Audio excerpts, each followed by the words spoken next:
हमारे लिए खबर सच्चाई से बड़ी होती है, ना कि सनसनी और ब्रेकिंग के लिए इस्तेमाल करें। ये बुलेट की सवारी आपको लोकसभा 24 की तैयारी बताएगी। इसमें स्पीड तो रहेगी, लेकिन जनता के मुद्दों के लिए ब्रेक भी लगाएंगे और सवाल पूछना भी होगा तो नेताओं की गर्दन भी पकड़ेंगे। चलिए प्रतापगढ़ में दिखाते हैं कि यहाँ की जनता क्या सोचती है, असल मुद्दा यहाँ का क्या रहने वाला है। नमस्कार, मैं हूं अशुर मिश्रा, आप देख रहे हैं इंडिया हेड। चुनावी यात्रा आज पहुंची है प्रतापगढ़। अमेठी, आजमगढ़, अयोध्या, सुल्तानपुर का आंखों देखा हाल मैंने बताया। किस तरीके से लोकसभा चुनाव की तैयारियों को लेकर तमाम पार्टियां अपना जोर लगाई हैं और तैयारियां कैसी हैं, किस तरीके से टिकट बंटवारे में कई सीटों पे लेट हो रहा है, तो कई सीटों पे अपने समीकरण को साधने के लिए सोशल इंजीनियरिंग का बड़ा ध्यान दिया गया। अमेठी सुल्तानपुर से सटा एक और लोकसभा सीट है जो अपने आप में कई मामलों में उत्तर प्रदेश के इतिहास के पन्नों में खंगालेंगे तो पहले लिस्ट में आता है। वो आप गूगल कर लीजिएगा, उस पर बात करेंगे। लेकिन आज हम यहाँ कुछ आम लोगों से बातचीत करके जानेंगे लोकसभा चुनाव 2024 में क्या होने जा रहा है प्रतापगढ़ और उत्तर प्रदेश में क्या भूमिका निभाने जा रहा है। चलिए रिपोर्ट देखते हैं इंडिया हेड की। प्रतापगढ़ का नाम आते ही जहन में कई सारे सवाल और कई सारे इतिहास की कहानियां आपके जहन में गूंज उठती हैं और आंखों के सामने आपको नजर आती हैं। इस पे बात तो आज करेंगे, लेकिन आजकल एक बड़ी कहावत फेमस है। कहते हैं ना, सियासत की बिसात जब जनमत को आंख दिखाने लगे, न जनता बसती है न उसका जनमत। पिछले कई सालों में अगर देखें, हिंदुस्तान की तमाम राजनीतिक पार्टियां अपने राजनीतिक प्रपंचों में वोटर की हैसियत सिर्फ इतनी छोड़ी है कि मतदान के दिन अपने मताधिकार का उपयोग कर साई से सटी उंगलियों की तस्वीर खींचकर आप सोशल मीडिया पे डाल दें। ना आपके जनमत का सम्मान है, ना आपके वोट। तो आज इसी पे सवाल खंगालेंगे। उससे पहले एक और कहावत आप सुनते चलिए। लोकतंत्र में जनमत का मतलब पाला बदल कर सरकार चलाना तो बिल्कुल नहीं होता। ना भारतीय राजनीति ये कहती है, लेकिन इन दिनों खुद देखा जा रहा पाला बदल रहे हैं। लेकिन कहते हैं एक चीज और उस पर आपको भी नजर बनाए रखना। जनमत का मतलब होता है पाला बदल कर सरकार चलाना नहीं, बल्कि ठोस इरादे, मजबूत नजरियों के साथ सरकार चलाना। इस पे आज चर्चा करेंगे। अमेठी की रिपोर्ट आपने देखी, सुल्तानपुर की देखी, क्या माहौल है। आजमगढ़, अयोध्या मैंने आपको घुमाया। आज प्रतापगढ़ में यहाँ कुछ साथी हैं और कुछ पार्टी के प्रवक्ता भी हैं और कुछ पार्टी के पक्ष रखे हैं। मैं आपके सवाल पूछूंगा और तीखे सवाल होंगे। हमारे साथ कांग्रेस से नीरज जी हैं, एक कांग्रेस का पक्ष रखेंगे। भारतीय जनता पार्टी से पक्ष रखने के लिए हमारे साथ हैं अंशुमान जी, मनीष पाल जी, समाजवादी पार्टी से कुछ युवा साथी बात करेंगे। सत्ता में तो आप हैं। सबसे पहला सवाल आपसे, 40 सेकंड में आप तीनों पार्टियों को दूंगा कि इस बार क्या बड़ा मुद्दा है, क्यों आपको दोबारा चुने जनता, इस पे बताएं। नरेंद्र मोदी जी की कार्यकाल में हम लोग तीसरी बार सरकार बनाने जा रहे हैं और भारतीय जनता पार्टी ने, डबल इंजन की सरकार ने सभी के ध्यान रखते हुए सबका साथ, सबका विकास और सबके प्रयास के साथ, सबका व्यवस्था के साथ हम लोग जा रहे हैं। और जनता जो है 80 करोड़ जनता को हम लोग राशन मुफ्त में दे रहे हैं। और यहाँ प्रतापगढ़ की बात करें तो 25 किलोमीटर का हम लोग अमेठी से लेकर रानीगंज विधानसभा तक हम लोगों ने एक अभी हाल ही में हाईवे पास हुआ है, जिससे यहाँ का जो जाम की समस्या है वो निजात हो जाएगी। मेडिकल कॉलेज है, पॉलिटेक्निक है, शिक्षा की व्यवस्था देखें, आयुष्मान कार्ड के माध्यम से लोगों को जो है स्वास्थ्य की सुविधाएं मिल रही हैं। शिक्षा के क्षेत्र में अगर देखेंगे तो पॉलिटेक्निक हो गया आपका, और मेडिकल कॉलेज हो गया हमारे यहाँ, और ITI कॉलेज हो गया। तो ये शिक्षा का स्तर ऊँचा हो रहा है। रोजगार के लिए हम लोगों ने बहुत सा प्रयास किए हैं और आगे भी करते रहेंगे। ये इसी मैं लौटूंगा जनता के सवाल। एक और परिचय आपको कराने से पहले, उत्तर प्रदेश के कई पेपर में, कई सारे इश्तिहार में कई खबरें थी कि गांधी जी के 21 दिन के आंदोलन के बाद एक आंदोलन, नीरज भी आमरण अनशन पर बैठ गए थे। वो क्या वाकया था, उस पर आऊंगा। पहले बताएं कि कांग्रेस की स्थिति ऐसी क्यों गड़बड़ हुई और आज आपको अलायंस में जाना पड़ रहा है। क्यों आपको 2024 में सत्ता में एक वोटर आपको वोट करे? निश्चित तौर पर कहीं ना कहीं हमारे शीर्ष में या हम सब में कमी रही होगी, तभी आज हम लोग इस स्थिति पे आए हैं। लेकिन मैं ये कहना चाहूँगा कि क्या कांग्रेस के जितने लीडर थे उनको भाजपा ज्वाइन कराती है तो क्या वो गंगा जल से धुल कर वो पवित्र हो जाते हैं? जहां एक तरफ आप कहते हैं कि बहुत भ्रष्टाचारी है कांग्रेस के नेता, तो आप उनको क्यों ले रहे हैं? इसका मतलब ये है आप कांग्रेस मुक्त भारत का सपना देख रहे हैं और कांग्रेस के लोग ही बीजेपी में भर रहे हैं। इसका जवाब हमारे साथी बैठे हुए अंशुमान जी, मैं उनसे लेना चाहूंगा। दूसरा, क्यों आपको 2024 में चुने जनता? इसलिए चुने क्योंकि हम गठबंधन में हैं इस समय, Samajwadi party, Congress, CPM, CPI, और एक वोट बैंक का अगर खाका तैयार किया जाए, देखा जाए कि कितना वोट बैंक किसका किसका है, तो उसमें सबसे ज्यादा अगर हम लोग सही मायने में आ रहे हैं तो हम चुनाव जीत रहे हैं। प्रतापगढ़ लोकसभा क्षेत्र में मुझे जो लगता है कि एक जो संगम लाल गुप्ता जी जो हमारे यहाँ के सांसद हैं, उनका इतना विरोध है, ये 5 सालों में उन्होंने कोई एक काम नहीं किया। यहाँ मेडिकल कॉलेज की बात करते हैं, समाजवादी पार्टी की देन है। यहाँ पर 3 फ्लाईओवर है, तीनों फ्लाईओवर कांग्रेस की देन है। मैं आमरण अनशन पर बैठा तब जाके फ्लाईओवर चिरविला का तैयार हुआ। ये सब जानते हैं, जग जाहिर है, जनता जानती है कि मैं 7 दिन तक आमरण अनशन पर बैठा रहा, और उसके बाद जब काम शुरू हुआ तो काम रुका नहीं, और 6 महीने के अंदर आज पुल देकर जनता को समर्पित किया गया। उसका भी श्रेय हमारे भाजपा के साथ ही लेते हैं। यहाँ पर आप कहते हैं पॉलिटेक्निक कब का खुला हुआ है चिलबिला में? आज नहीं, हमको लगता है कि हम तो पैदा भी नहीं हुए होंगे तब से पॉलिटेक्निक है। आप पॉलिटेक्निक की बात करते हैं। आप हमको बताइए कि संगम लाल गुप्ता जी एक ऐसा काम बता दें जो जनता के हित के लिए उनके नब्ज को पकड़कर उन्होंने किया हो, एक काम बता दें। सवाल पे आऊंगा, मैं पूछूंगा, समाजवादी पार्टी ऐसा क्या रहा कि 2024 में कांग्रेस को साथ लेके आपको चलना पड़ रहा है? आप तो बड़ी अच्छी स्थिति में थे, आपके बूथ मैनेजमेंट से बहुत आपने बातें बताई, बहुत सारे मंथन किया, आप तो पता चल रहा है कि कहीं मेरठ से टिकट वापसी हो रही, कहीं गाजियाबाद से वापस, क्या खलबली मची है? क्यों चुने आपको 2024 में? टिकट वापसी का जो सवाल है वो राष्ट्रीय नेता जाने, अब वहाँ का क्या मुद्दा है क्या नहीं। हम स्थानीय मुद्दे की बात कर ले तो जो संगम लाल गुप्ता जी सांसद हैं, अभी यहीं आप भंगवा चुंगी से नया माल गोदाम रोड से और रूदापुर तक रोड जाती है, 6 महीने से गिट्टी डाल के छोड़ दिए। वहाँ पे जनता का आना जाना दूभर है, वो सड़क नहीं बन पाई। ऐसे शहर की कई सड़कें हैं जो वादा करते हैं कि सारी सड़कें गड्ढा मुक्त हो गई, सड़क बन गई एकदम, रिपोर्ट कार्ड मेरा बढ़िया है। जनता रिपोर्ट कार्ड संगम लाल गुप्ता जी से मांग रही है, वो देने को तैयार नहीं है 5 साल का। और दूसरी गठबंधन की बात आप कर रहे हैं, तो गठबंधन चूंकि एनडीए का जो गठबंधन वो भी कई पार्टियों से गठबंधन किए हैं, तो हमारी भी समाजवादी पार्टी कांग्रेस का अलायंस है और भी जो पार्टियां हैं अलायंस है, तो हम लोग गठबंधन के साथ लड़ रहे हैं, मजबूती से चुनाव लड़ रहे हैं। समाजवादी पार्टी मजबूती से चुनाव लड़ रही है। उत्तर प्रदेश में हम लोग ज़्यादा से ज़्यादा सीटें जीतेंगे। गठबंधन में दिल मिले ना मिले, लेकिन चाय में पानी मिला के दूध एक बढ़िया कड़क चाय बनाना शुरू कर दिए। अब तीखे सवाल मैं पूछूंगा जनता से, क्या लग रहा है 2024 में प्रतापगढ़ का असल मुद्दा क्या है? प्रतापगढ़ में तो बहुत सारी कहानियां और हेडलाइन तो कुछ और बनती है, आपकी नजर से प्रतापगढ़ है क्या और क्या मुद्दे रहने वाले 24 में? चलिए आपसे फिर आऊं, क्या लगता है आपको इस बार मुद्दा क्या रहने वाला है 24 में? मुद्दा यही विकास है जो भाजपा कर रही है, इसके देख के सब कुछ अच्छा चल रहा है। जी, सब कुछ अच्छा चल रहा है। अरे किसी भाई साहब ने हमसे पूछ लिया रास्ते में कि भैया पूछ लीजिए कि 2 करोड़ रोजगार कहाँ चला गया? रोजगार तो मिल रहा है सबको, इतना ज्यादा शिक्षा जो बढ़ रही है, लोग पढ़ रहे हैं, तो सबको रोजगार मिल नहीं सकता। लेकिन उसके साथ साथ लोग इतने कंपनियां जो आ रही हैं, सब इन्वेस्ट हो रहा है, तो उससे रोजगार की दिक्कत नहीं है। जी भाई साहब से पूछूंगा, बड़ी अच्छी सफेदी आप आजकल, वैसे वॉशिंग मशीन की खूब चर्चा हो रही है राजनीतिक पार्टियों में, क्या लगता है 2024 में क्या असल मुद्दा क्या रहने वाला है? असल मुद्दा ये रहेगा भाई साहब कि राम मंदिर है और अपराध मुक्त हुआ है पूरे प्रदेश में, और राम मंदिर बना है, इन सब पे वोट होगा। राहुल जी कहते हैं राम मंदिर से आपको धर्म एक निजी आपकी आस्था हो सकता है, लेकिन वो प्रचार का माध्यम ना बनाए। आप रोजगार पे क्यों बात नहीं करते? आप नई नीतियों पे क्यों बात नहीं करते? आप जनता के बीच में नहीं जाते, इस पे भी सवाल पूछते हैं। आपको क्या लगता है?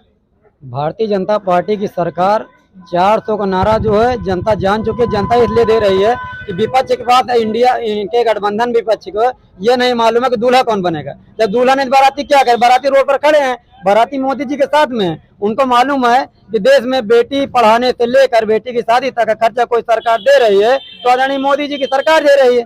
और उसके अलावा मैं मीडिया के माध्यम बताना चाहता हूँ कि यही उत्तर प्रदेश में आज के 2017 के पहले सपा की गवर्नमेंट थी, दिन दहाड़े बहन बेटियों को उठा ले जाते थे, अपराध का गढ़ माना जाता था। आज आप उठा करके देखिए, आप रोड पर बेटी भी सुरक्षित, बेटी पढ़ भी रही है, बढ़ भी रही है और आगे फल फूल भी रही है। पहले से अपेक्षाएं मतलब बहुत चीज बदली है। हाथरस वाला कांड क्या था गुरु? हाथरस कांड पर पार्टी के प्रवक्ता तो नहीं हो, पार्टी के कार्यकर्ता तो नहीं। अरे आप यहाँ मिल गए। लोकसभा चुनाव की तो चर्चा करेंगे, उससे पहले मैंने कोविड टाइम में आपको जब भी कॉल किया, आप लोगों की मदद के लिए हमेशा रहते हैं। नीरज जी, इस बार क्या लग रहा है 2024 में क्या होने वाला है, खास करके उत्तर प्रदेश में? देखिए, युवा साथी जो है अपने, ये मोदी जी के साथ हैं और मोदी जी के साथ रहेंगे, और उनको 400 पार का जो नारा है इसको हम लोग पूरा चलिए, करेंगे। एक ही बात में सब कुछ भूल दिया। लौटूंगा। क्या लग रहा है, आपका नाम क्या हुआ? मेरा नाम आयुष सिंह है। अच्छा, इस बार क्या लग रहा है उत्तर प्रदेश में, क्या या पूरे देश में किस चीज की चर्चा है? चर्चा ये जानिए कि युवा जितना वर्ग है सब मोदी जी के और योगी जी के साथ है, और इनके भाई चाहे जो हो, जिसने राम मंदिर का निर्माण किया है वही पार्टी इस देश पे राज करेगी। आयुष जी, आप किसान, आपके पास खेती होती है? जी, खेती है। मैं 4-5 जगह घूमा, लोग कह रहे हैं कि आजकल एक अलग वर्ग निकल चुका है, पूरी फसल ही बर्बाद कर दे रहा है। नहीं, वर्ग देखिए, रोजगार पे अभी हमारे सपा के बोल रहे थे, रोजगार क्या है, रोजगार क्या है।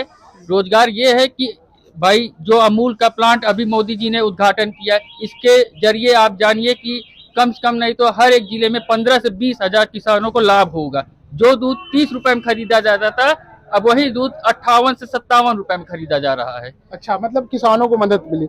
आपको क्या लगता है, आप तो बढ़िया लग रहे हैं, जमाए हैं भगवा में, क्या लग रहा है इस बार? इस बार 400 पार। अच्छा, भाजपा नेता है, पड़ोसी तो पोल खोल दिए। तो किस पद पे है भाजपा में? जी, जिला कोषाध्यक्ष भाजपा युवा मोर्चा। तो हिसाब किताब बढ़िया रखते हो। वो कह रहे हैं ईडी का खूब दुरुपयोग कर रहे हैं आप, बस केवल SBI पेट्रोल बांड पे बात नहीं करते, बाकी सब पे बात करते हैं आप लोग। जी, ऐसा नहीं है। जो अभी तक गवर्नमेंट जो कर रही है, ईडी किसको उठा रही है, जो अभी तक करप्ट है, जिनके ऊपर चार्जेस हैं, जिनके ऊपर वो अपना वर्क कर रही है, और जो भी आएंगे आगे ईडी अपने अनुसार। नीरज जी पूछ रहे थे कि कौन सी वॉशिंग मशीन है कि आप सारे दाग धुल जा रहे हैं आजकल? अब तो ये नीरज भाई साहब ही बता वो पाएंगे। तो पूछ रहे थे कि जिनके ऊपर आरोप लगाते थे भाजपा में आती है सब सही हो जा रहे हैं। अभी तक तो ऐसा कुछ नहीं हुआ है, उन लोगों की मौखिक बातें हैं। क्या लग रहा है आपको? ये ऐसा है कि जो बात ये वॉशिंग मशीन कर रहे हैं, जो नेता थे वो अपने जहाँ पे थे वहाँ उब रहे हैं, वहाँ पे उनके साथ वो देख रहे हैं कि आज मोदी जी देश के लिए इतना अच्छा काम कर रहे हैं, तो नेता के अंदर भी एक स्वाभिमान होता है, तो वो अच्छी जगह जाएगा। वॉशिंग मशीन तो एक विपक्ष का बात हो गई है। और रही बात ईडी की, आप बात करते हैं तो ईडी अपना काम कर रही है, CBI अपना काम कर रही है। केजरीवाल पहले कहते थे कि कार्यपालिका पे विश्वास नहीं है, अब उनको न्यायपालिका से भी विश्वास उठ गया है। उनको कोर्ट ने सजा दिया है, वो कोर्ट का मामला है। दादा ये सब सही बोल रहे हैं कि नहीं? अच्छा, आप नहीं बोलेंगे, आता हूँ। कुछ सवाल फिर है, आरोप मतलब जनता पूछती है तो सवाल का जवाब लेना भी मेरा हिस्सा है, आपका जवाब देना। कह रहे हैं कि इतने काबिल थे तो अमेठी में प्रत्याशी अभी तक नहीं आया, 15 साल में अमेठी में क्या कर दिए, और पूरे देश में न्याय यात्रा जोड़ते हैं, भारत जोड़ते हैं, अपने ही नेताओं को नहीं जोड़ पा रहे, भाग जा रहे हैं, तो वॉशिंग मशीन की बात करना तो बेकार से। बहुत अच्छा प्रश्न किया हमारे साथी है। कभी भाजपा के हमारे साथी ने कहा कि अभी दूल्हा तय नहीं है, दूल्हा भी तय है और बाराती भी तैयार है। आप तैयारी रखिए, भाजपा वाले से मैं कहना चाहूंगा कि तैयारी रखे, बारात लेके आ रहे हैं और दूल्हा भी तैयार है। तो मुझे लगता है कि निश्चित तौर पर राहुल गांधी जी अमेठी से ही चुनाव लड़ेंगे। हम लोगों की मांग भी है, मेरी जितनी समझ है, रायबरेली से प्रियंका जी लड़ेंगे, हम लोगों की मांग है, और लगातार मुझे लगता है कि लड़ना भी चाहिए और लड़ेंगे भी। नीरज जी, मेरा एक सवाल है छोटा सा, जब भी कांग्रेस लिस्ट जारी होती थी गांधी परिवार का पहला नाम होता था, ऐसा कौन सा डर रहा या मोदी से या स्मृति से इस बार लिस्ट में नाम ही सूत्र कहते हैं तो लड़ना ही नहीं चाहते? गांधी परिवार इस बार समीक्षा कर रहा है, सारे टिकट बंटवारे हो जाएंगे, उसके बाद गांधी परिवार का भी बंटवारा होगा। इतनी बड़ी पार्टी नीरज जी, आपको लड़ना इनसे पड़ रहा है, 17 सीट पे आप लड़ रहे हैं, ये कौन सा फार्मूला राहुल या मैनेजमेंट तैयार करा? आप भी तो इतना अच्छा चुनाव लड़े अपने दम पे, कांग्रेस में सबसे ज्यादा आप उपचुनाव में ले आए नंबर।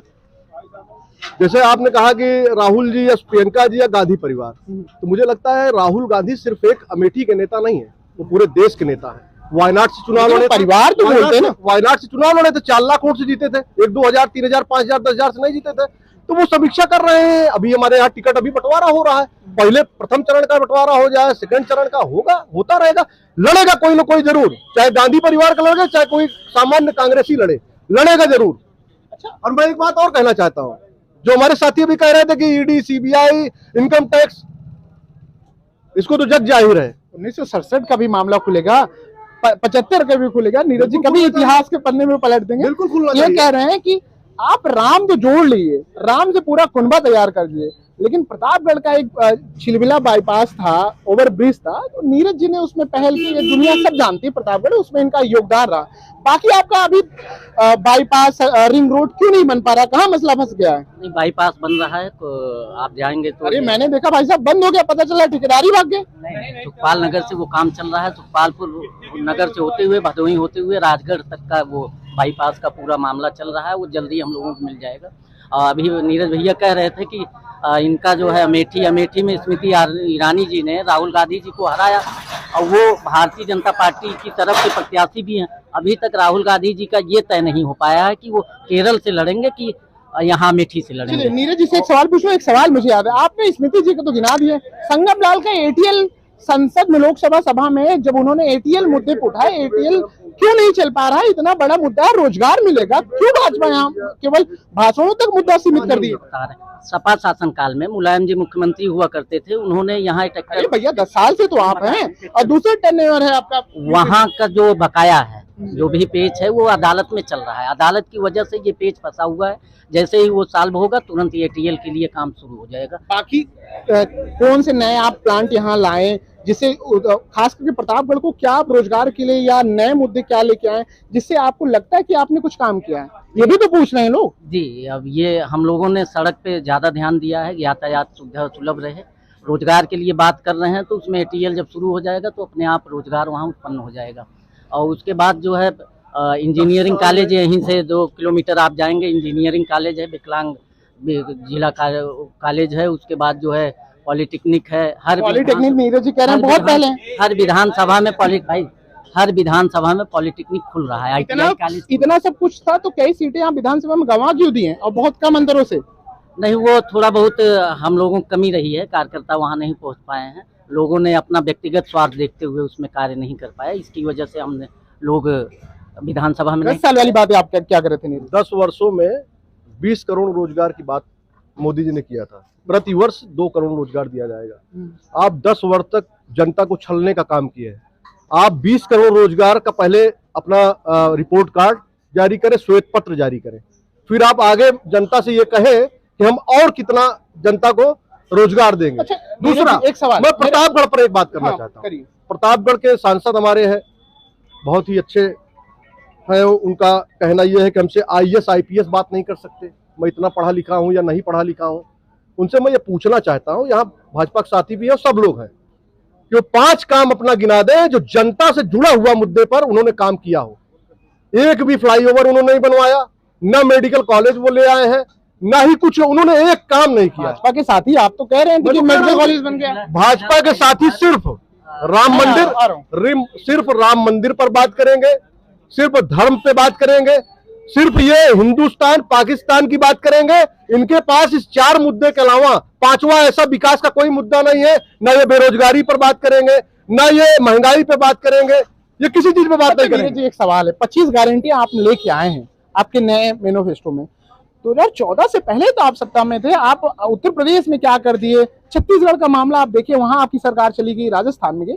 मान लीजिए केंद्र में बहुत सब कुछ 2014 के बाद बदल गया, उससे पहले थे आपने ऐसे कौन से काम थे जो आपको जाना तो पड़ा बाहर ही ना, और ये चुने जा रहे हैं बार बार, तो कुछ तो काम किया होगा तभी तो चुने जा रहे हैं। 60 वर्षों में जितना विकास कांग्रेस ने किया है, एक समय था जब यहाँ से अंग्रेज लूट के गए थे हमको, सुई तक नहीं बनती थी, सुई से लेकर हवाई जहाज और मंगलयान तक हम पहुंचे हैं, तो कांग्रेस के बिना किए नहीं पहुंचे हैं।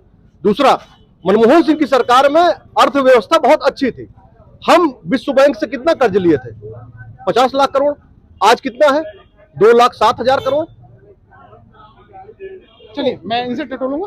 आप सब परिस्थितियां बहुत भयानक है, और हमें लगता है कि मोदी सरकार को यह सोचना होगा कि 10 वर्षों में उन्होंने जो वादा किया था, 15 लाख सबके खातों में जाएंगे, बेटी बचाओ बेटी पढ़ाओ, कहां गया बेटी बचाओ बेटी पढ़ाओ? ब्रिजभूषण शरण सिंह क्यों घूम रहे हैं सड़क पे? क्यों उनके घर पे बुलडोजर नहीं चला? क्यों उनके जितने भी कारखाने हैं उनके खुले क्यों नहीं बुलडोजर चल रहा है? सेंगर को भूल गए। नीरज जी मेरा कांग्रेस पार्टी काबिल अपने सवाल 15 लाख पूछेंगे तो वो पूछ रहे हैं कि आलू से सोना बना रहे हैं, विधि तो बता दीजिए। घनश्याम तिवारी की हत्या हुई। मैं आऊंगा मंचूर एक मिनट घनश्याम तिवारी की हत्या कैसे हुई? वहां का भाजपा का पदाधिकारी ग्रिल मशीन से उनके शरीर में छेद कर उसको मारा गया है। क्या हो गया उनके घर पे? बुलडोजर चला गया। एक कमरे का कार्यालय था, ऊपर बुलडोजर चलाया गया। क्या किया गया? जवाब में हमारे 7 लोगों को मार दिया गया। बिल्कुल मैं पूरा परिवार साफ हो गया। नीरज जी के जितने सवाल हैं, आपको क्या लगता है कि कितने इस पे आरोप जो लगाए जा रहे हैं, कितने इसमें सच्चाई है और इस पे क्या अमल की भाजपा? ये भाजपा ने अपना जो कार्य करना था, बुलडोजर चला के जो है वहाँ के जो वो तो कहते हैं एक विशेष समुदाय के खिलाफ बुलडोजर चलाया। सुल्तानपुर की एक सीट है लम्हुआ, वहाँ के विधायक ने भी बढ़िया पोस्टर लगा के बढ़िया प्रचारित किया कि योगी क्या कर रहे हैं। तमाम चीजें हैं ना। नहीं, उसमें कार्रवाई हुई थी। उनके घर पे बुलडोजर चला था, उनका कार्यालय जो है ध्वस्त कर दिया गया था सुल्तानपुर में। और उसके बाद ये खुद प्रायोजित तरीके से ये जो हालत में था, वो अपनी इज्जत बचाने के लिए उन्होंने कार्यालय पे नहीं, वो एक कमरे का जर्जर हालत में वो कार्यालय था, जिस पर इन्होंने बुलडोजर जर्जर नहीं था, बुलडोजर चला। अपराधी जो थे वो जेल में गए। जो नहीं किया है, अगर किसी भाजयुमो का जिलाध्यक्ष था और उसकी पल्सर पकड़ी गई मौके से, उसके खिलाफ क्या कार्रवाई? मैं लौटूंगा। आप बुआ क्यों नाराज हो गई? बुआ के साथ नहीं आ रहे हैं आप? अब वो बुआ जाने क्यों नाराज हो गए? अरे पार्टी में तो बुआ भतीजे का तो जोड़ तो था, क्यों बुआ नाराज हो गई? 0 से 10 पे आई थी लोकसभा में। अरे तब तो आप साथ लेके पूरा जीत रहे थे। वो धोखा दे के चली गई, तो अब इसमें क्या कर सकते हैं? धोखा देने वालों को थोड़ी पकड़ा जा सकता है। अब उनको डर है। आज नीरज जी भाजपा क्या लगता है 2024 में असल मुद्दा क्या रहने वाला है? 2024 में महंगाई पहली बात मुद्दा होनी चाहिए, उसके बाद बेरोजगारी होनी चाहिए। भाजपा कह रही सब कुछ अच्छा हो गया, सब कुछ भाजपा जो कह रही सब गलत कह रही है। वो खुद अपने वादों पे अगर गौर करे तो वो खुद अपने वादों को मुकर गई है। उन्होंने पहले ही 2014 में इलेक्शन लड़ रहे थे, तो उन्होंने वादा किया था कि हम 2 करोड़ युवाओं को रोजगार देंगे हर साल। एक भी अगर वो गिना दे कि 1 भी करोड़ अगर रोजगार दिए हो तो बताएं। और उन्होंने कहा था कि यही कांग्रेस महंगाई का मां नहीं बोलती है। आज हमें बता दें, ये अब की दूसरा पंचवर्षीय आ गया है लोकसभा चुनाव का कि नरेंद्र मोदी किसी भी भाषण में महंगाई का अगर नाम जिक्र किए हो तो बता दें हमें। यही ताना मारते थे कांग्रेस के समय में। यही स्मृति ईरानी थी जब 400-450 का सिलेंडर 600 में हो गया तो सिलेंडर लेके बैठ गई दिल्ली में। और सुनिए, मैं भाजपा आप आज सुनिए, मेरे पास मैं आऊंगा। क्या लगता है 2024 में असल मुद्दे 2024 में क्या मुद्दा रहेगा? एक मिनट, मैं आऊंगा। एक कहानी के माध्यम से आप बताइए। कहानी तो नहीं सुनिए तो, एक बुजुर्ग माँ खत्म हो गई तो सब गांव की कई औरतें पहुंची और रो रही थी, अम्मा हमें भी साथ ले चलती। तो थोड़ी देर में उनका हाथ पैर हिलने लगा, कई महिलाएं खिसक ली, तो कई इसलिए वापस आई कि मोदी ही जीतेगा। ठीक, उसके बाद दोनों बेटे लड़ने लगे कि अम्मा ये सब कैसे हो गया, वापस कैसे आ गई? तो बताई कि मोदी है तो मुमकिन है। एक ही वो साथी बड़े नाराज है। बताइए रोजगार कहाँ गया?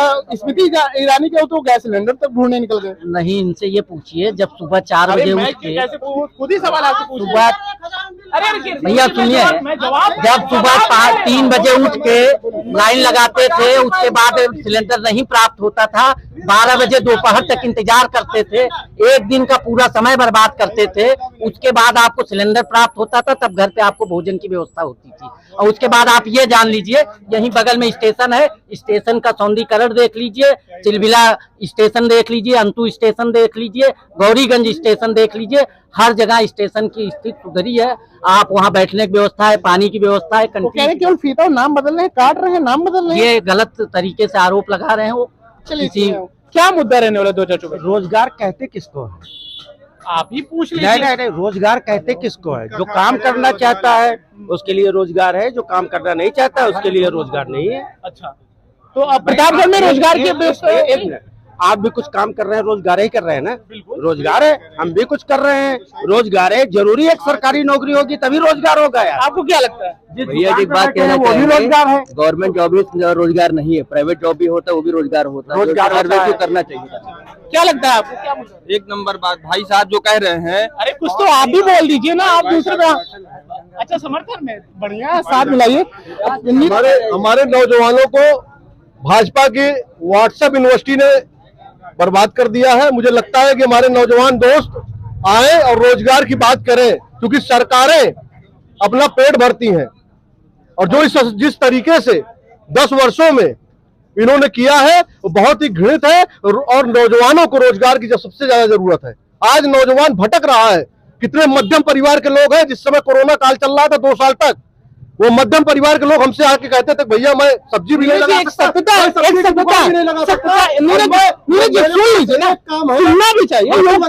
बच्चों को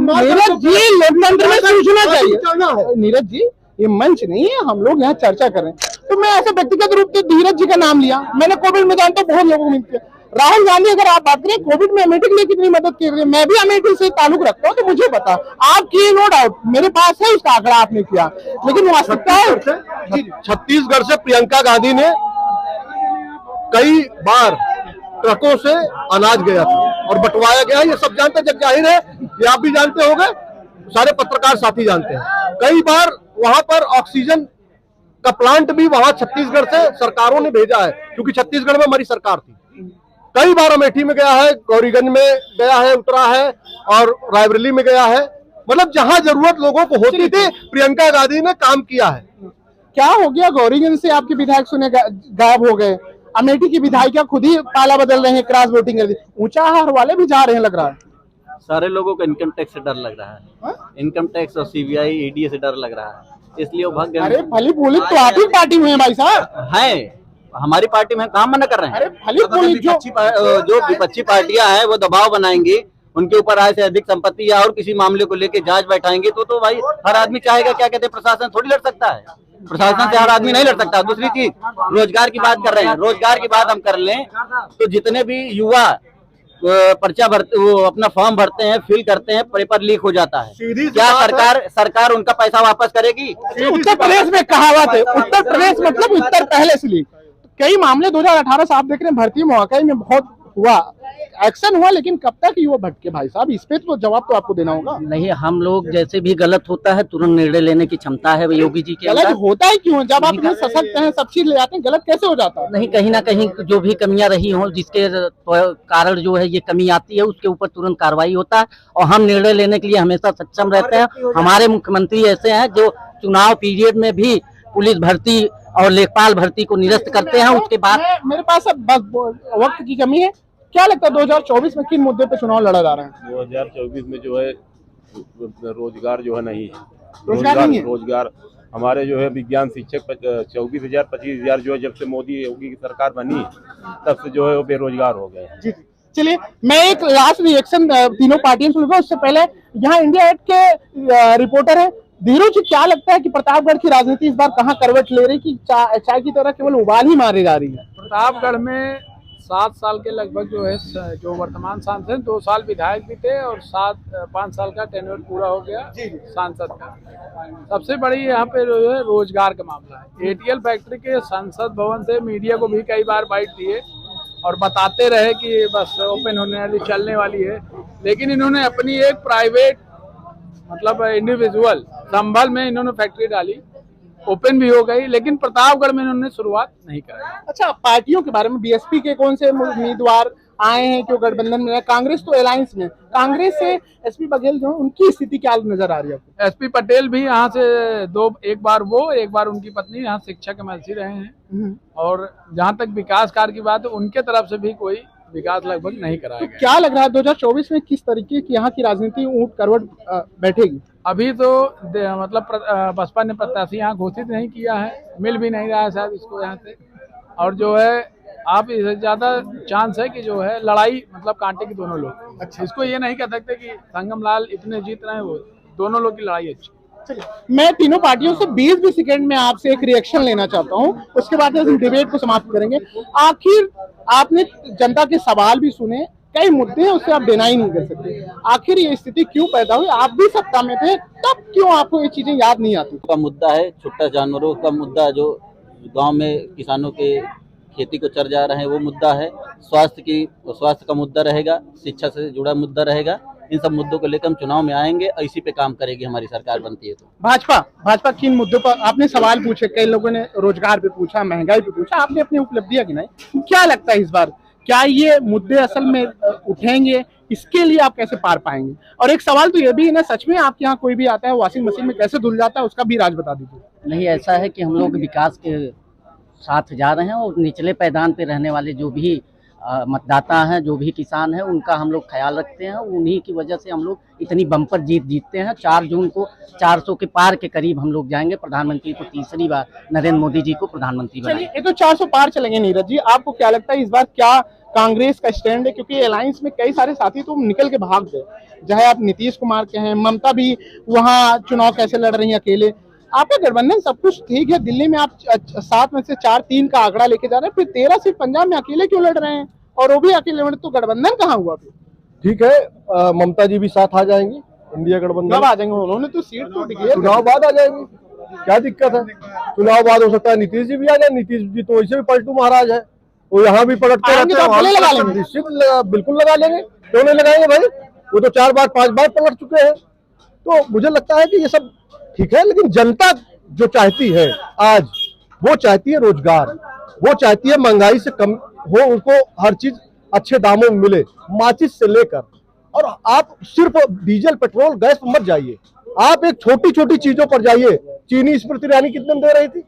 तो आप छोटी छोटी चीजों पर जाएंगे, सब में जीएसटी लगा हुआ है और सब में महंगाई बढ़ा हुआ है। तो जनता आज त्रस्त है और मध्यम परिवार से नीचे वाले सब बहुत परेशान। इनका 5 किलो राशन जो है ना, वो जिस दिन बंद हो जाएगा उस दिन आप देखिएगा जनता कितना क्या करती है, आत्महत्या करने पे मजबूर होगी। और निचले जो मध्यम परिवार के लोग हैं, वो किसी से भीख नहीं मांग सकते हैं, वो किसी के सामने हाथ नहीं जोड़ पाते हैं, उनके पास मरने के अलावा कुछ भी नहीं बचेगा। ये मैं कहना चाहता हूं सरकारों से, और मैं ये विश्वास दिलाता हूं कि राहुल गांधी की जो न्याय है, राहुल गांधी कभी झूठ नहीं बोलते हैं। राहुल गांधी जो आज तक बोले हैं वो सब मोदी जी के सामने आया है। जो 2 साल पहले बोले रहे होंगे वो आज वो सामने आ रहा है। तो राहुल जी के न्याय पर वो काम हो रहा है और निश्चित तौर पर बेरोजगारी दूर होगी, महंगाई दूर होगी और उस पर काम किया जाएगा, महिलाओं को सुरक्षा मिलेगी, सारे चीजों पर बात किया जाएगा। तीनों पार्टी के प्रवक्ता हमारे साथ जुड़े अपना पक्ष में, उसके लिए बहुत धन्यवाद। अब भारत में न्याय यात्रा हो या भारत जोड़ो यात्रा या सबका साथ सबका विकास, ये कितना धरातल पे काम आएगा ये भी देखना दिलचस्प होगा। उससे कहीं एक सवाल है, इनकी विडंबना देखिए, जब सत्ता में रहते हैं तो ना रोजगार की बात करते हैं, ना किसानों की बात करते हैं। सत्ता से बेदखल होते ही इनको महिलाओं के रिजर्वेशन से लेके सत्ता के खिलाफ कैसे एक मूवमेंट बनाया जाए उस पर ध्यान है। आज जनता के मिजाज में, भारत के मिजाज शो में हम यही सफर समाप्त करते हैं। कल आपको प्रयागराज के में जनता का मूड टटोलने की कोशिश करेंगे और बताएंगे कि क्या अयोध्या, अमेठी, सुल्तानपुर, आजमगढ़, प्रतापगढ़ के बाद प्रयागराज, इलाहाबाद से प्रयागराज बदला, तो क्या उसकी सूरत और उसकी तस्वीर विकास के पेपर से लेकर धरातल में कितना बदला। बाकी खबरों के लिए आप देखते रहें इंडिया है। मुझे दें इजाजत।